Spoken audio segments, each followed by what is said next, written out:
G'day, I'm Ash from Transport Wash Systems, just giving you a quick overview of this 500D EasyWash mobile truck and bus wash machine.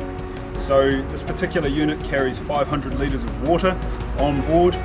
It is self-propelled, so to operate it you simply twist this handle and you travel backwards as you're washing, and the machine cleans the truck or the bus as you go.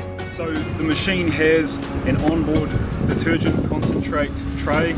Put your concentrate in here, the machine draws the concentrate out, flows through to this Venturi valve. The Venturi is adjustable and it mixes it with water at this point and sprays it onto the vehicle through these spray bars.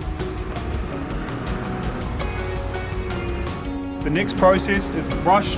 This is hydraulically driven from underneath.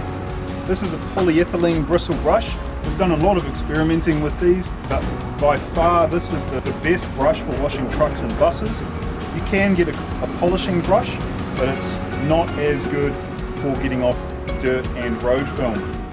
So we have detergent, brush, and then a final rinse. This side is just spraying on fresh water for the final rinse.